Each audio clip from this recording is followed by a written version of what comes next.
Hello, my name is Sarah, and I am your chakra coach. On this podcast, we'll be exploring how the chakra system can help guide you to grow your emotional, mental, physical, and spiritual wellness, leading you closer to your highest self. Hi there. Welcome to the podcast. Thanks for listening. I have a really special conversation to share with you today that really has hit home for me this week.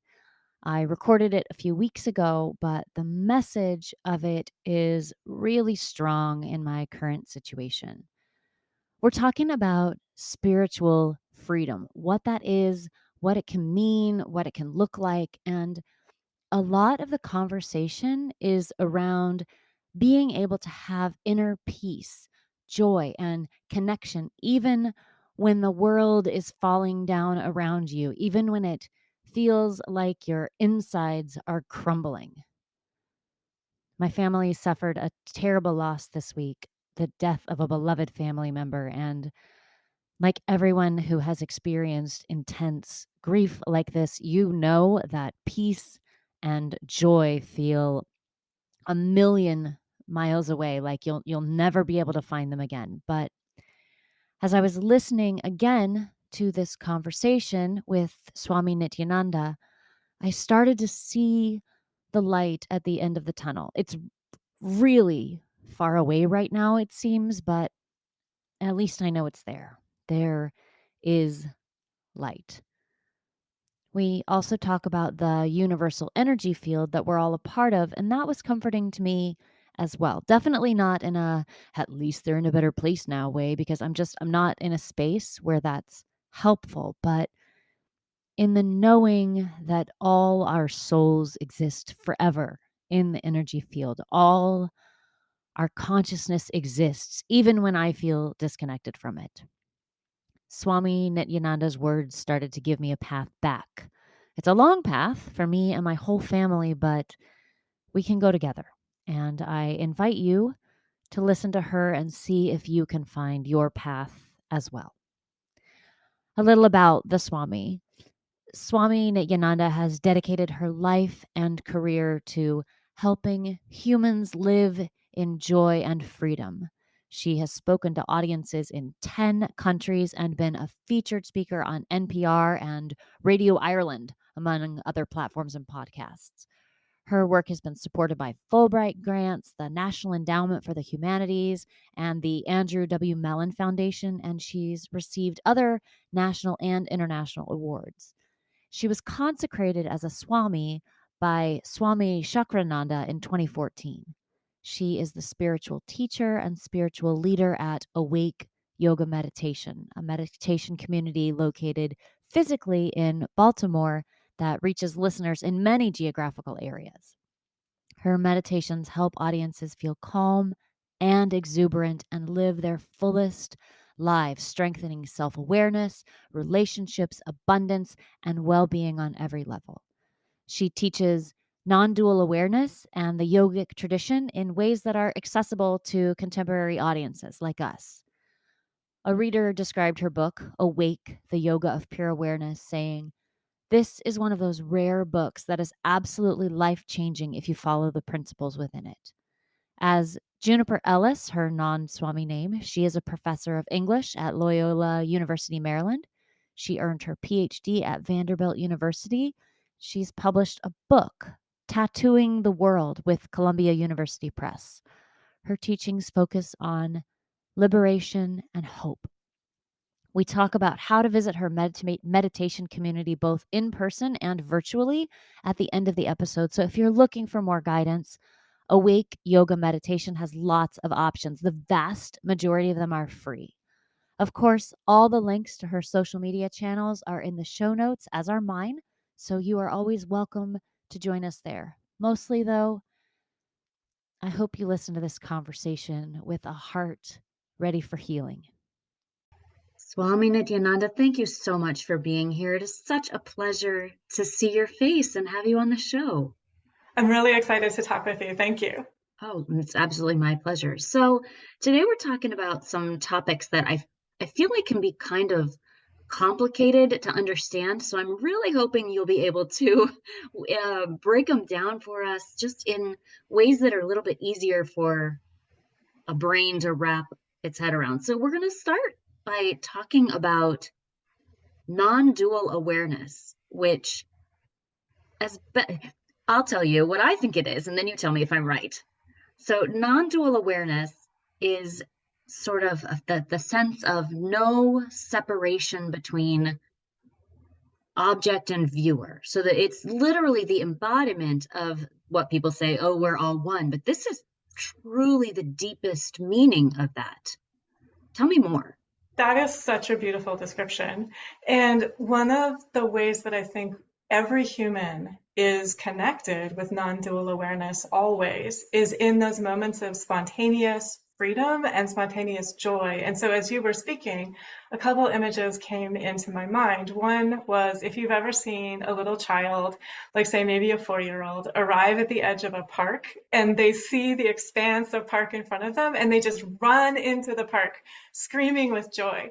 And so there's no separation between them and the park. And there's just this natural, spontaneous burst of joy. And then the other image that came to me is if you've ever seen a parent, like a loving parent, who just sort of like swoops down and scoops up their child in their arms. And you also see this with humans who love animals. And so it could be like a pet, just like that, swooping down and scooping up the loved one in your arms. And there's no separateness. There's just this really pure and joyful and it's a natural outpouring, an outreaching, a sharing, a brightness, a freedom, a spaciousness, an expansiveness. And I think so. I think our premise is that actually every single human is always connected to this awareness and this freedom within ourselves.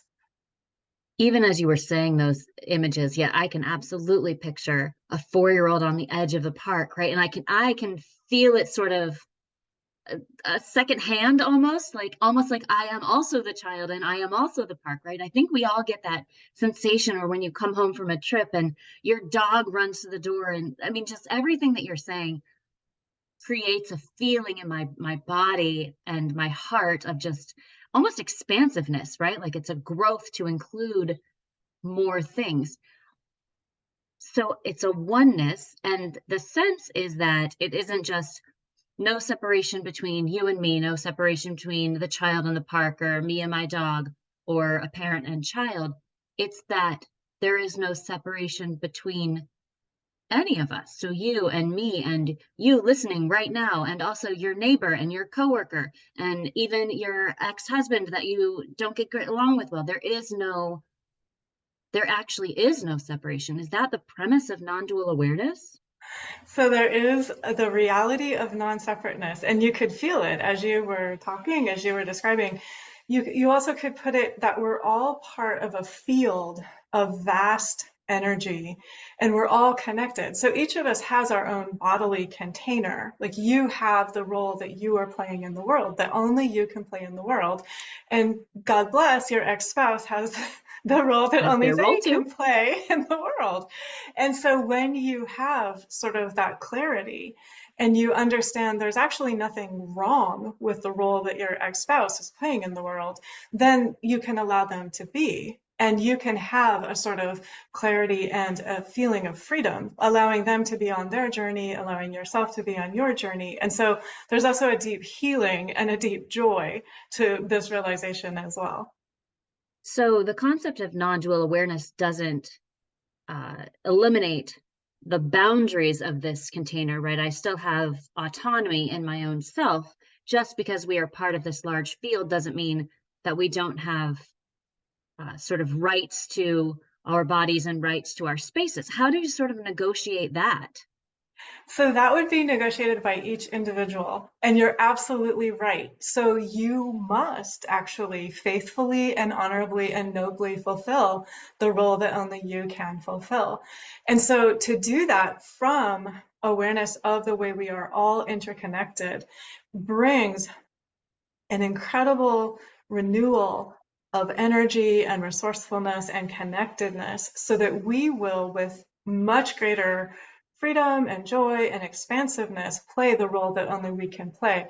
And you're absolutely right. We each are here to honor the integrity of this container, this awareness, this body, this heart, this mind, even as we also honor the integrity of all the other bodies and containers and minds and hearts as well. I think that's really important because I think sometimes I hear this "we are all one" spoken into the world as if we can't advocate for ourselves or advocate for others because we're all one, we're all the same. And I I think I'm understanding what you're saying is that because we each have individual roles to play, yes, and we are all part of this broader universe, this energy field, but we have specific things that we do in the energy field. I don't know. I Yes. think when we spoke before, I told you I struggle with this, and so Yeah. I'm really looking for some clarity. Yeah, so I could give you a practical example that came Please. into my awareness as you were speaking. And so, one example, and this is something that someone asked years ago, they love animals. And so, it really hurts their compassionate awareness when they become aware of animals being harmed. And they said, "Does that mean that I can't speak up on behalf of animals?" And I said, "Absolutely not. Like, you must. If that is your consciousness, if that is your commitment and your caring, your awareness, and your compassion, you must. You won't be able to stand it if you try to stay silent." But the key is to connect with that vast, expansive awareness and to have the sort of clarity that you can, with non attachment, faithfully and joyfully, with love and with clarity in Mm, your heart, speak on behalf of animals. And what happens then is I'm not engaging from a limited level against a limited level, which would increase the reactivity. It would increase the sort of the negativity potentially. It would increase what I didn't want to energize. So instead, if I connect with the vast, expansive awareness first and then speak on behalf of the animals, I'm not speaking from ego to ego. I'm speaking from light to light. And when I speak from light to light, openness and possibility and healing and solutions can arise that otherwise are not possible. If I'm coming from a place of anger and I'm responding to anger, that just creates more anger. Whereas if I'm coming from a place of light and healing, reaching to light and healing, that brings more light and healing.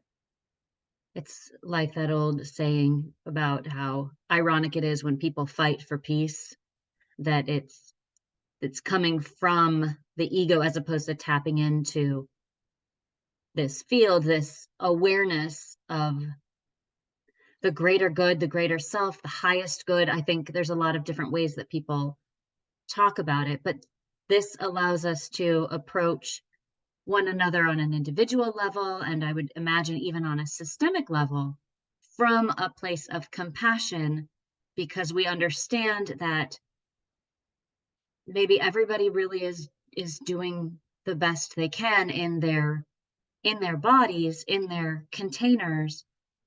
And if we try to connect, if we try to attack each other, we don't ever get to the positive light solution. That's very well said. Okay. All right. Yeah. Getting the hang of it. So it literally is, when we talk about your teachings, an awareness of the non-duality, meaning there is not two, it is non-dual, there is one. And what we're looking for through these meditations and these teaching is the awareness.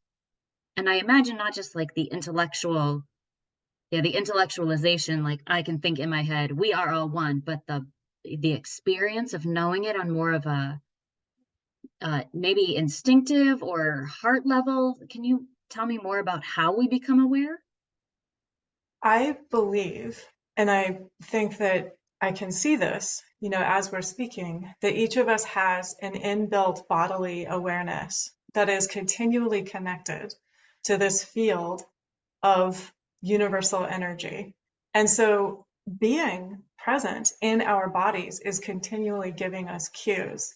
It's continually giving us feedback. And so just imagine, I'm speaking to all listeners, but we all have had that experience of we walk into a room and you can tell what's been going on in the room, even if a word is not spoken. by the people who are in the room. You can tell if harmony is present. You can tell if a conflict has been present.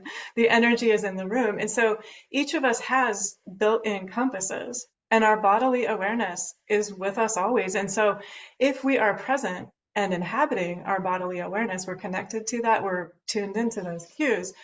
Every time before I speak, even before I speak, I will have instant feedback and instant awareness of whether what I hope to be expressing is coming across very clearly, or whether I could fine tune it, or I could add humor, or I could come up with a different angle or a different image. And so this is, it's always available, it's always present, it's in our bodies. And then you were also alluding to our hearts. And so completely agree with that. And so whatever metaphor you want to use, our emotional intelligence is one way of putting this. Humans have this built-in compass where we can, if we're tuning in, we're listening to this built-in compass of our heart energy, we can tell, is what I am saying helping me expand, or is it helping me contract?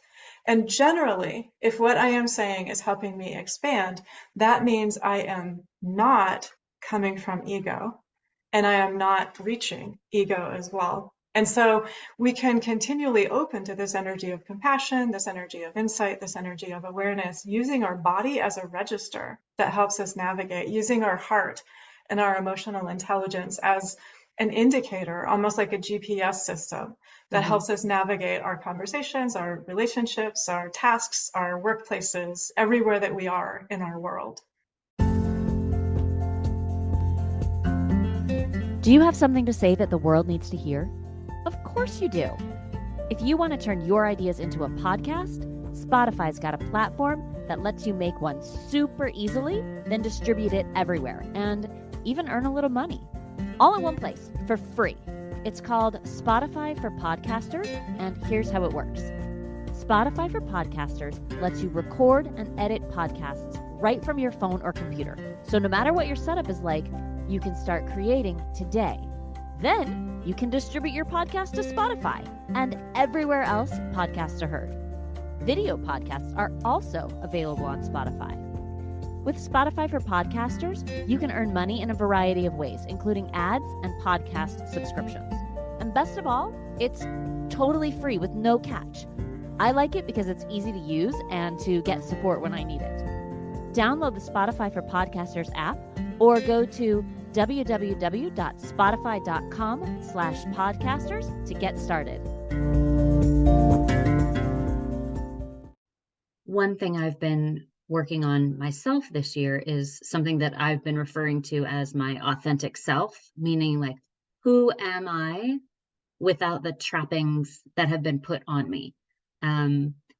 And I switched to that language from highest self because that felt like reaching, when this to me feels more like it's already in me.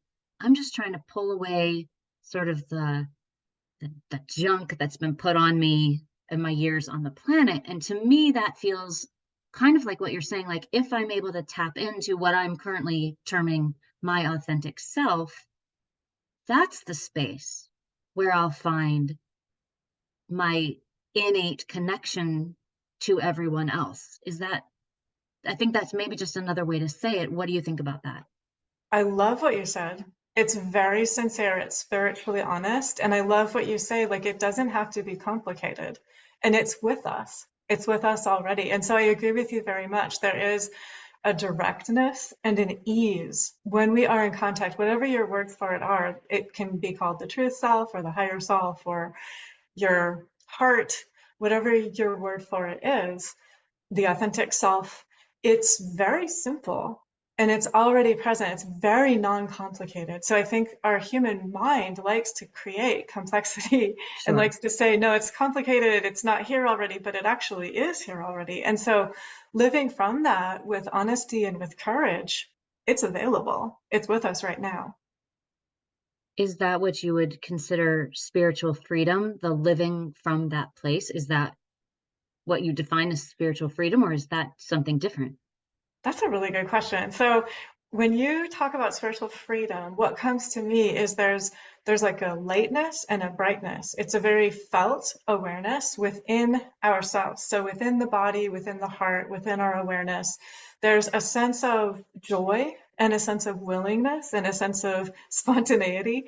And so it's actually able to be present right in the midst of our daily lives, right where we are with our tasks and our relationships and our kids and our parents and our neighbors and wherever we find ourselves, whatever we're aware of, that energy of spiritual freedom is available. And it's kind of like that bright, fresh, spontaneous, alive, when we feel just at ease within ourselves, poised within ourselves, calm, steady, present, balanced within ourselves. How do we feel like that when we feel like the world is coming to pieces around us? I mean, that can, we can have personal problems, we can have work problems, there are societal problems.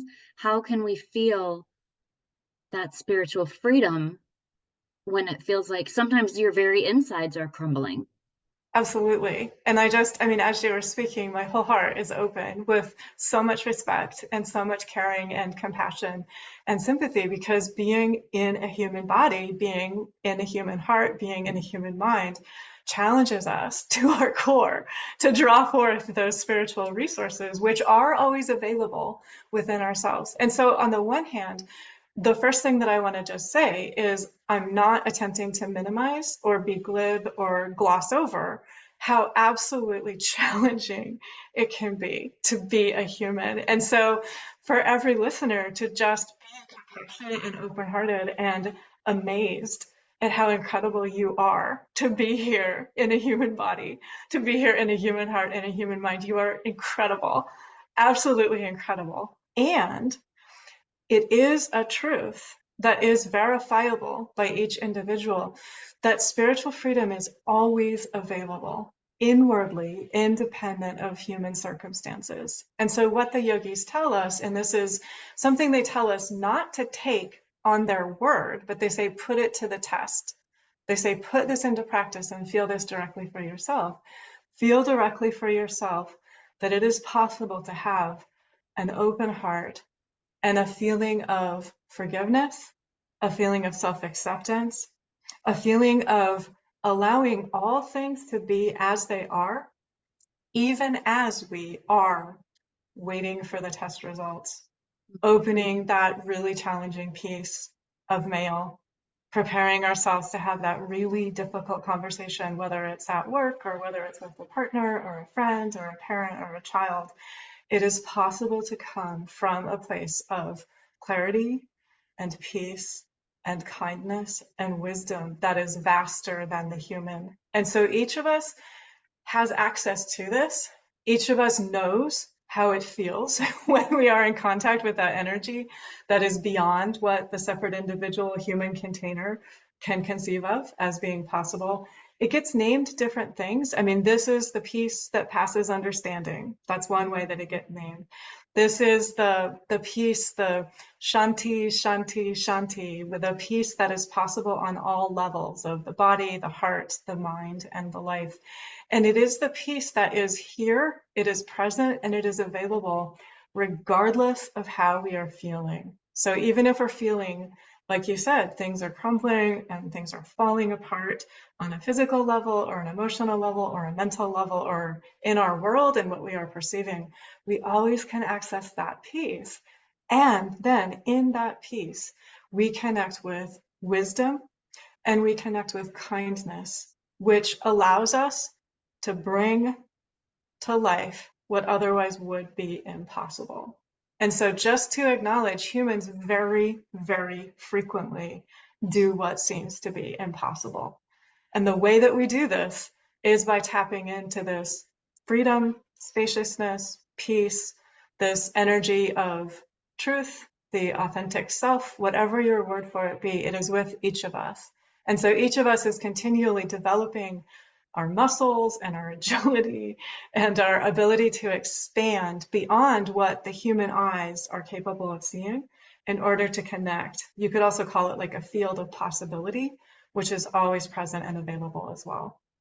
And I would venture to say that everyone listening has done something that they themselves believed to be impossible until it was done, right? And like what you said, every human does impossible things, and that is true. And sometimes I think what's impossible for me is not impossible for you, is not impossible for someone else. But this field of possibilities allows us to realize that impossible is maybe not so as impossible as we once thought. I do have a question about we're talking a lot about sort of feeling in our bodies and connecting to that bodily feedback. And I think a lot of people in the world, a lot of human beings, a lot of women, and particularly in women identifying people, don't always feel safe in their bodies because, to a certain extent, we're frequently told that our bodies are wrong. They're too big, they're too small, they're too this, they're too that. And so our bodies become sort of this place that we shut down or ignore. And so I'm curious, how do you approach it when people truly don't feel safe living in their bodies? It's an extremely good question, and I don't want to minimize how painful it is that we have helped create a culture in which women and gender nonconforming and some men don't feel safe. And so I just want to acknowledge that is a deeply challenging part of being human. From a yogic perspective, the supreme, the divine, this energy of all that is, whatever be your word for it, it is universal. And what that means is that the divine, the supreme, this energy of pure awareness and absolute kindness is equally present in female bodies, in male bodies, in gender nonconforming bodies. And so each body, when we have that awareness, is to be treated with respect. And so for each of us, if we are in a female body or a gender nonconforming body or a male body, we are invited to treat our own body with respect, to greet our body with respect, and to understand that doing so may involve a process of healing. Mm-hmm. Because if we have not been able to greet our body with respect, this may take some time to embrace our body with respect and to establish that feeling of respect in our body and a feeling of trust in our body, being able to trust our body as a precious, amazing instrument that comes to us from the divine or from this energy of life itself, whatever be your word for it. Only when we are able to respect our own bodies are we also able to respect all other bodies.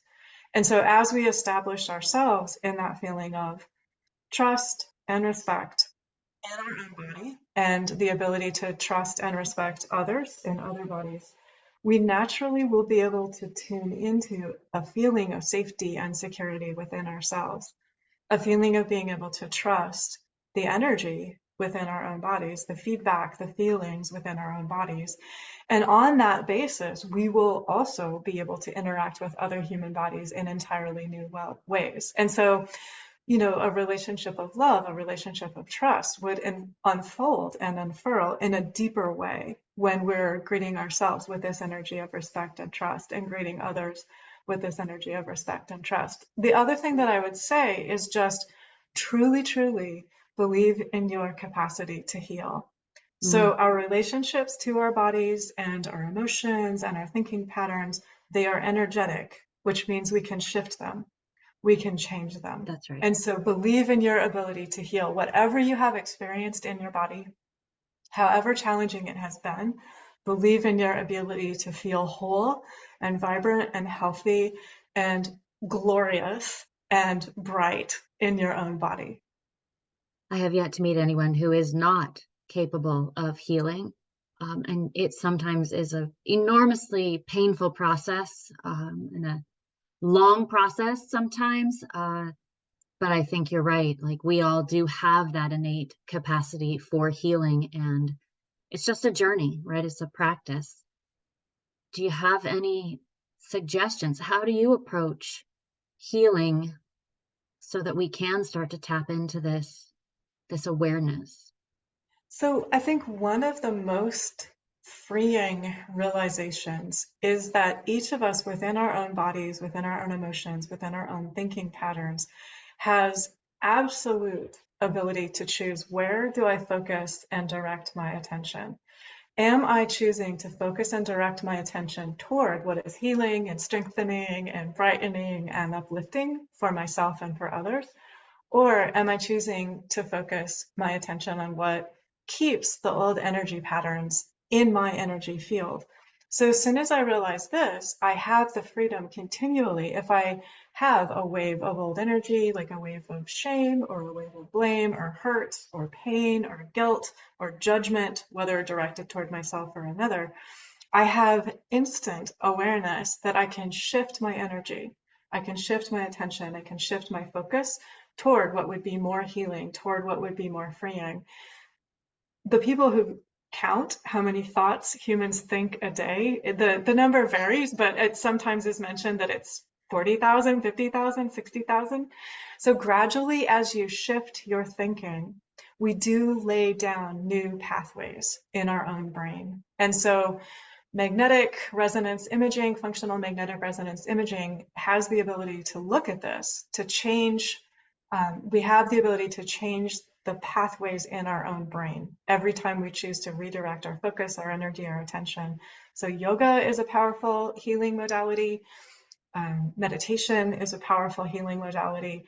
And simply being willing to refocus and reframe and redirect towards what is more healing gradually creates new pathways in our own brains. And so as soon as we realize that, then we are, what's the right way to put it? I mean, we're just joyful and we're strengthened and we're empowered in choosing to create what I would like to create in my body, in my feelings, in my thinking. And then as we shift our inner reality, gradually our outer experiences, as we interact with other humans, as we interact with the world, also shifts as well. And this isn't just positive thinking, like just trying to be happy all the time. You're really talking about just an awareness of those 50, 60,000 thoughts, whatever it is, and thinking that is not a thought that I choose to think anymore. And I think you're right. Like there's a lot of, when you realize you do have some control, like a thought can pop up and you can kind of stop. And I sometimes have a conversation with myself and I'll say, oh, okay, well, thank you. Thank you, younger self, for your feedback. We're doing something else now, but I appreciate you. And we're safe now. We're going to be okay. Right. So like, that's like, I know that sounds always a little silly, I think, but it's just a little conversation that I have with myself. And so but it isn't like trying to push it down or pretend it didn't happen or ignore it. It's really acknowledging it, accepting it, and giving it the attention. Because sometimes I think those thoughts, those old thoughts, are screaming for your attention because they're trying to keep you safe. So if you can catch them and soothe them, I say like it's a whole nother person, but kind of more acknowledgement and more acceptance of the thought, that allows me to put my attention on it, like you were saying. Would you? But it's not just like, nope, I'm happy all the time. Everything is great. Right. And so I want to just give you great credit because what you just demonstrated is spiritual honesty and spiritual courage. And so it is being established in who you are right now and in the awareness that you have right now, and compassionately reaching out to any aspect of yourself that doesn't yet feel fully included in that wholeness, that awareness that you have at present. And you're absolutely right. It can't involve repression or suppression, because then you know how that works. Like the thoughts will just come back. It just pops up in a different way, Yeah. right? You can't really, it's like one of those whack-a-mole games Yes. where you push it down, it just pops up someplace else. Yeah, you'd spend your whole life doing that. And Exactly. believe me, I tried. I've tried that method. Didn't work so well. So you mentioned yoga and meditation as being both very great healing modalities. I've been talking a lot lately on the show about yoga is not just a physical practice like we think about going to yoga class. So I think we know, and that not that that's not a healing modality, it is. But would you expand a little bit for us on the type of yoga that you practice, both personally and in your organization? Yeah, absolutely. So I serve as spiritual teacher at a meditation community in Baltimore geographically, and the name is Awake Yoga Meditation. So anyone who's in the Baltimore area, you're welcome to come meditate with us in person. Anyone who's online anywhere is welcome to come meditate with us online. And what we do is we teach yoga philosophy. So we love the teachings of the Bhagavad Gita and the Upanishads and the Yoga Sutras, which are very popular in yoga studios in this particular country. And we work directly with Kriya Yoga, which is a form of meditation that is profoundly healing, and it's very potent. But one of the things I really love about it is it's also very integratable into daily life. So householders practice this meditation in the midst of their family, in the midst of their working lives, just right where they are, wherever they are. And so the yoga that we are talking about is sort of like what you and I have been talking about this whole conversation. It's how do I live in joy and freedom right in the midst of my daily life? And it's about how do I allow myself to be my best self, my true self, my authentic self, right where I am. And so as you were talking, like, how do I help myself, whatever it is that I'm experiencing humanly, like if I'm living in joy and freedom, excellent. How can I work from that to share compassion and insights and caring and awareness wherever I am, whatever my tasks and my work is? If I am a human who is experiencing emotional challenge or physical challenge or mental challenge or relationship challenge, whatever the challenge is, how can I work with that from a standpoint of larger perspective and awareness? So I'm healing any sense of separateness that I might have, and that is in play if fear is in play, or if any sort of judgment of oneself or others is in play. That's just an indicator. I'm being invited to expand. I'm being invited to connect with my vaster awareness. I think that's a very important distinction is not exactly the right word, but something to recognize in ourselves when we do experience fear or despair or uh, anything like that. It is an invitation to grow into it, not a not a chance to judge yourself or think, gosh, I shouldn't feel this way or this is bad, right? It's an invitation to actually grow, to, I think, hold on to more humanity as opposed to judge those parts of our humanity. And I think that's a really important part of any yoga practice. I think so. Thank you for bringing that up. I think that was really, really important. So, as you know, this show is called Your Chakra Coach. So, how does this work with the chakras? How does it? I mean, it's all sort of connected, but can you give us a couple examples of how you and your practices speak to that energy system? Yes, absolutely. So one of the things that we do when we begin our meditations is we connect with our feet on the earth. And so that's just such a simple practice, but it's very accessible. It's present to everyone, wherever you are, to simply connect with your feet on the earth. There's a deep calming. The word that we currently use in today's parlance is there's a very grounding feeling, so that we can start to feel very steady. We can start to feel poised and balanced within ourselves. That same poise and balance is present at the base of the spine, at the root chakra. And so that is the next place that we connect with energetically, is at the base of the spine. And so when we connect at the base of the spine with poise and a feeling of steadiness and a feeling of ease, what happens is we also connect with even-mindedness within ourselves. So kind of non-emotional reactivity within ourselves.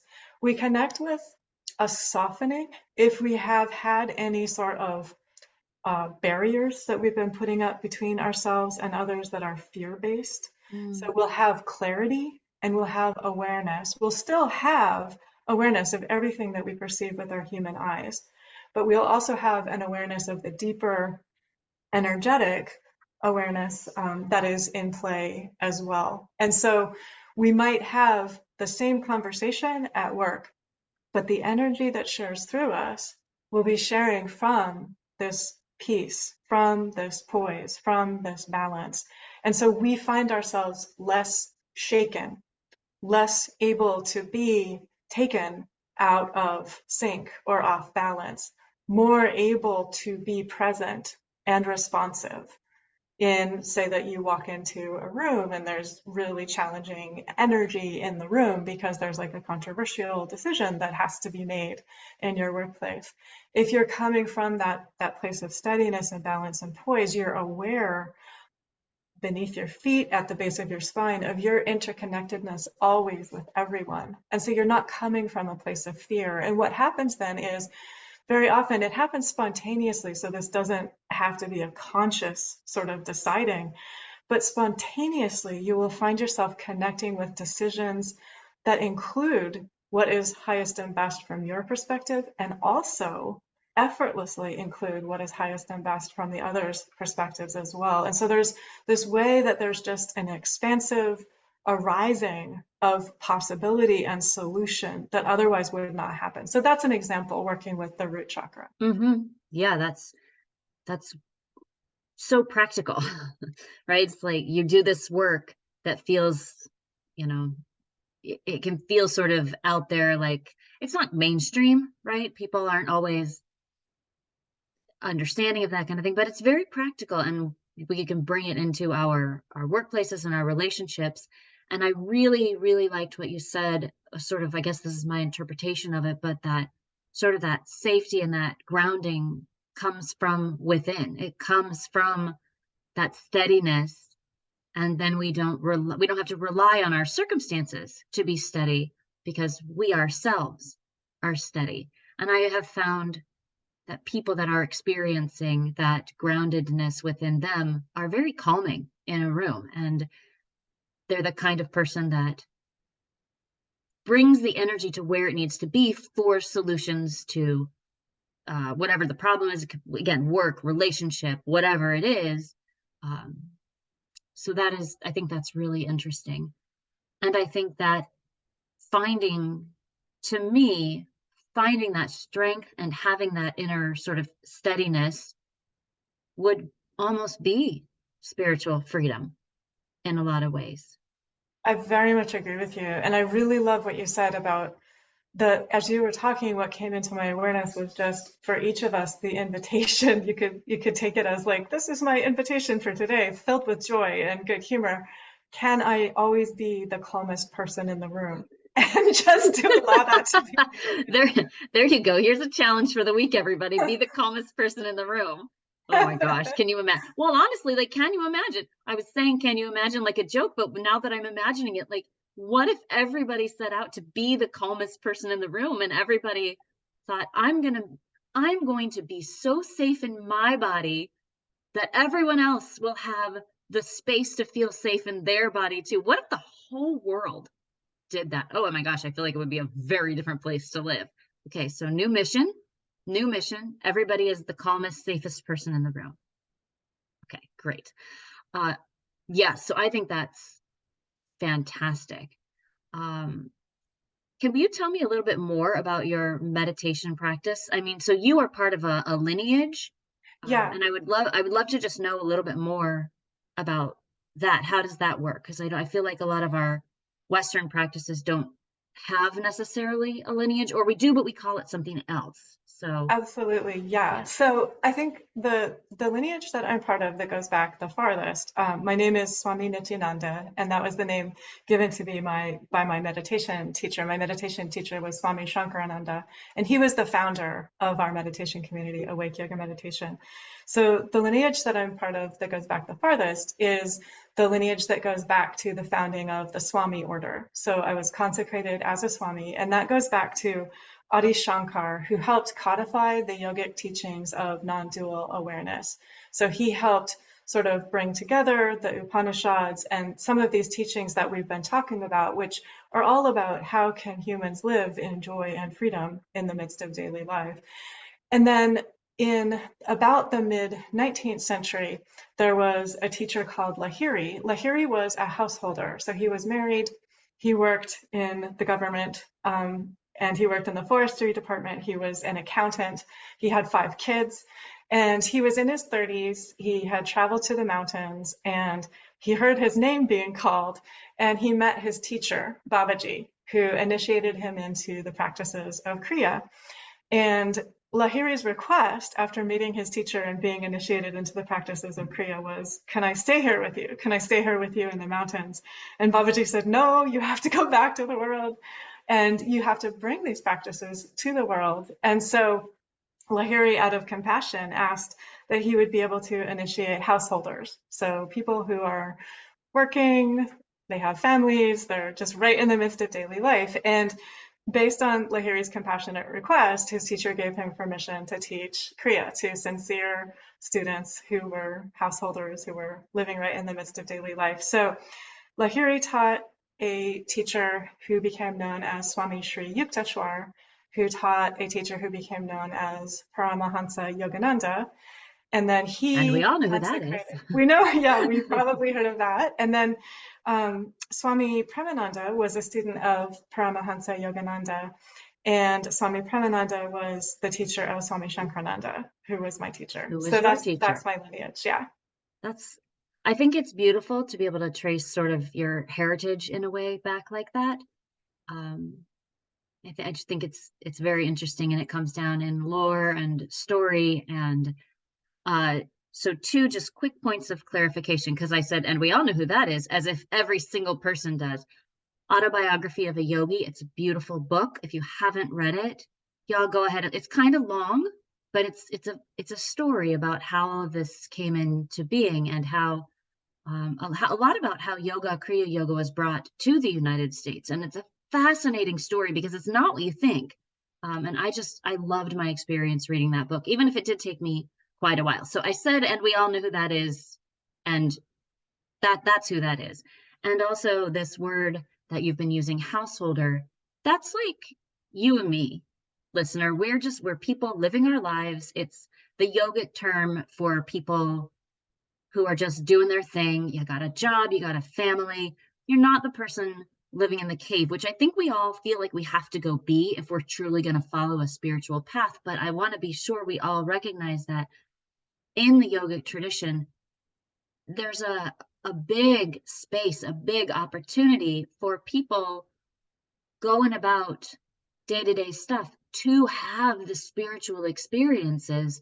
They're not limited to gurus living in the mountains or sitting in a cave, or all of the things that I think the trappings that we associate with all of that. So I just wanted to, I think you did a great job explaining that. I just really wanted to make sure everybody understands that this is truly for everyone. The idea is, and correct me if I'm wrong, please, the idea is to have this spiritual freedom, this non-dual awareness in every moment of every day, washing dishes, walking the dog, playing with your kids, taking the bus, that we have. That's the spiritual freedom. I don't know, I keep saying that like, this is it, but maybe it's just all of these things. And having that gives us room to live in joy and compassion. And so when we do confront controversy or conflict, we have the tools within us to do that, instead of coming at it from anger or fear or the desire to run away or people pleasing, any of those things. We have the strength and the steadiness in us that is the spiritual freedom that is available to all householders. How'd I wrap that up? That was brilliantly articulated. Yes, absolutely. And just with so much joy that the yogic teachings are so accessible, they're so practical, they're so available, and they help so much in daily life. If you were going to offer something that we could do today, if a listener today is like, yes, that is what I want. That's what would you offer as like, here's a today move for you? One thing, I mean, the very first thing that came into my awareness is just that the breath is one of the most direct routes to connect with this feeling of spaciousness, expansiveness, freedom. And so if you would love to increase a feeling of spaciousness, expansiveness, and freedom within yourself, naturally joy will arise as that spontaneous expansion and freedom is there within you. Just, I choose to breathe a breath of freedom into my heart. I choose to breathe a breath of freedom into my body. I choose to breathe a breath of freedom into myself, from the crown of my head all the way down my core, down my legs, out my feet, into the core of the earth. I allow myself to be this moving breath of freedom right in the midst of my daily life. And this is so accessible. And it can be something if you're at work or you're driving, you can connect with it instantly. Your eyes don't have to close. They can close if you can safely close your eyes to connect with this breath of freedom. But if you're driving, please keep your eyes open Right. and connect with the breath of freedom. But at a workplace, you can instantly, even in the midst of a meeting, connect with the breath of freedom. Or you can step around the corner, get a drink of water, connect with the breath of freedom, and then come back into whatever the task or the conversation or the meeting or the encounter is. And it'll be this freedom, this spaciousness, this expansiveness that is sharing with you and through you and as you. So that's one of the most direct ways. And so simple and so practical. Would you also recommend that when we start to become aware of those thoughts that we don't want to have anymore, is that a good way to acknowledge them, to say, to notice the thought, and then I choose to breathe this breath of freedom. I choose to breathe this breath, freeing me from this thought. Or I mean, is that a useful thing to do in that situation? Absolutely. And depending upon what the thought is. So I hear young people, for example, talk about intrusive thoughts, like thoughts that they would prefer not to be engaging, that are just not super pleasant. And so Right. in that case, you actually could breathe. I breathe a breath of courage. I breathe a breath of strength. I breathe a breath of awareness. I breathe a breath of victory. I breathe a breath of wholeness into this. And that particular sequence right there, like you can kind of feel it as you go. You can breathe into yourself whatever would be a helpful counterpoise to whatever the experience you're having is. But if the thoughts are intrusive, they're sort of like not bringing your energy up, but instead they're bringing your energy down, to connect with that sort of sense of courage, that sense of strength, that sense of victory, that sense of the light that is within you is actually not strained ever, independent of how the human self feels. The light that is within you is always overflowing. It's warm, it's bright, it's strong, it's steady. And so you're connecting with that, and then with compassionate awareness, directing that wholeness to wherever in yourself would benefit from that wholeness. It sounds like we could really just use that in any way. Compassion, I breathe the breath of compassion or freedom or courage, all of those things that you said. And there's a lot of uh, choice. Like you can really think about what would work for you in that moment. I breathe a breath of light. I breathe a breath for me of authenticity. I breathe a breath of love, or anything that we feel that we need in the moment. And it doesn't have to be some sort of ritual. I mean, we can make it a little mini ritual for ourselves, but it doesn't have to be something that comes from someone else. It can be spontaneous, and we can be continually guided by our own bodily awareness and our own emotional intelligence. Absolutely. And we also, so if we're ever in one of those human conversations where I would say this can happen, especially if, so for example, you are a parent and you have a child who's moving through something challenging, whatever age they are. You know, they could be like a toddler, but they also could be a teenager. And so there can be energy patterns that come into play interpersonally. And so rather than choosing to continually engage the same energy patterns, you can breathe a breath of freedom and spaciousness and newness and spontaneity and aliveness into that encounter. And you'll see your child in a completely fresh way, with completely fresh eyes. And so you'll be meeting them in a new way, and they will notice the difference. And that's what we talk about when we're changing our thoughts, and is meeting ourselves in a new way. So it's sort of the same idea, right? We are looking to find that breath of newness, which I think would be really beneficial. Oh, I have this coworker who's constantly on my nerves. Today, I breathe a breath of newness. I breathe a breath of freshness, and bringing that energy to the relationship instead of I breathe a breath of, well, this is going to go the same way it always does, right? Love it. So Because that's, what, go ahead. well, I was just going to say, if we are bracing ourselves and engaging the same energy patterns that we usually do, we unintentionally replicate those same energy patterns. So we don't mean to, but we become part of duplicating the same energy patterns that we ourselves would love to change. And Yes. so we're freeing ourselves when we breathe this breath of freshness. We keep our wisdom, we keep our awareness. So I want to also be very clear, this is not naive. This is aware, it's wise, it's inspired, it's compassionate. It's opening to the vaster brilliance that we otherwise would not be able to connect with if we instead were sort of like bracing and entering in with those old energy patterns. Yes, because what you want is to operate from your wisdom, not to operate from the walls that brace that barrier that you've put up, right? We're looking to come from the wisdom, not discard the wisdom, to use it as we go into our interactions.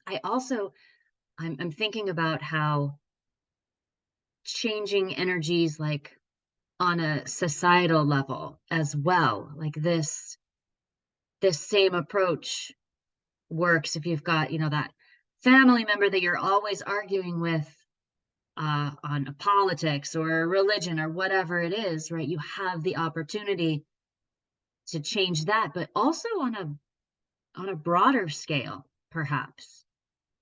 I would completely agree. And so a couple ways to put this is, if you find yourself either in relation to a family member who has that ability to like quirk their eyebrow and put you into a state of reactivity, or you have the ability to look at news headlines and encounter whoever it is that has the ability to put you in that state of reactivity, to go deeper, deeper than all human reactivity, there is unconditional love, there is unconditional light. And so each of us is invited always, if we have that invitation within ourselves to react or to feel attachment or to feel anger, I open to unconditional love. I open Mhm. to unconditional light. I open to inspired wisdom. I open to expanded perspective. I open to uplift myself. I open to uplift this conversation. I open to see beyond what humanly seems possible to my human vision right now. There are so many solutions that I'm not opening to if I'm not feeling solutions. And so I choose to open to those solutions. And I choose to connect on the deepest level, below judgments, below labels, below fear, or if you prefer the metaphor, beyond judgments, beyond labels, Mhm, beyond mhm. fear. I choose to connect with the light within myself. That helps me connect with the light within others, which shifts the dynamic in the room. All of a sudden now light is speaking to light. The room becomes more filled with light. And you're absolutely right. It's the same thing, like on our airwaves, in our media, in our conversation, like wherever we find ourselves, the more that we do this for ourselves, the more we make it visible that others have the capacity to do this themselves as well. So it can be chosen, can't be imposed on another. But the more that we choose it, the more present, the more available it becomes to everyone that we encounter. Agree. You open the space for other people to step into their light as well. You don't force them into it, you don't pull them into it. You just invite them into it, much like you invite yourself into it. I have one more question. I know we're getting to the end of our time, but I want to talk about attachment and spiritual freedom or spiritual liberation. I think we sometimes think of those as goals. I'm going to get free. I'm going to be spiritually enlightened. And we have this set as a goal. And my understanding is the moment you're attached to that as your goal, you're pushing it farther away. And so like the more, it's the concept of non-grasping, right? You have to somehow let things go. How do we do that? And I mean, Yeah. just a simple question to wrap things up. No, but I mean, honestly, like, do we just simply trust the path? Do we trust the next step will show itself? How do you continue with your actions, your yoga of action, the Kriya yoga, in I mean, we just come from such a goal-oriented society. I think sometimes that mental shift is hard, and I was hoping to get a little bit of light on that. That's an extremely well articulated question. Thank you for the question. And I agree, I think we could talk for much longer, but just very briefly, the Bhagavad Gita advises all humans to resist the impulse that arises from attachment and anger. So it's basically saying, as long as you are a human, if the impulse to attachment arises, if the impulse to anger arises, take that breath, breathe through the attachment, breathe through the anger, back into that energy of freedom, back into the energy of peace, the energy of clarity, the energy of awareness. The Bhagavad Gita also says that the way that we direct the energy of the mind consistently so that we are always established on freedom, we're always grounded in yoga, is through practice and non-attachment. And so it takes practice, and it also takes a willingness to do the practice regardless of how we feel, regardless of if we seem to be seeing evidence of an outcome. Another piece of advice that the Bhagavad Gita gives, it says that all of the results of our actions belong to the divine. They belong to the whole. They belong to life itself. And so what each of us has control over is the spirit, the energy, the intention with which I am offering my action. And then in that moment, I'm spontaneously free. The freedom is actually already there. As soon as you have clarity, you have awareness, you have just a deep knowingness that your intentions are pure, you're offering this for the highest good, and then independent of what the outcomes are in the world, you have already received a spontaneous uprising of joy. You have already been gifted, and you have already received just amazing light and such satisfaction intrinsically, not from anything that comes from outside, but from being in that energy of flow and of truth and of freedom and of kindness and of wisdom and of caring and of generosity. Oh, that's so, so very beautiful. Thank you for sharing that. I really appreciate it. If people want to know more about your teachings and what you do, the Awake Yoga Meditation, do you have a website? Yes, so our website is awakeyogameditation.org. Okay. And if you're in the Baltimore, DC, Philly area, anywhere in that geographical neighborhood, you're welcome to come meditate with us in person. We also broadcast our meditations on Zoom and on YouTube. So anyone, anywhere is welcome to come meditate with us. And on our website, we have e-courses, we have books, we have podcasts, we have many, many resources. So we invite you to come meditate with us. And you know what? I'm absolutely going to. Thank you so very, very much for your time and your wisdom and bringing your joy and your light to all of us here on the podcast. I just appreciate you so much, what you're doing in the world and what you're doing here today. Thank you, Sarah. It's an absolute joy to talk with you. And I was going to thank you for your joy and your light. And so just thank you. Thank you. Have a wonderful, wonderful day, and we will talk again soon.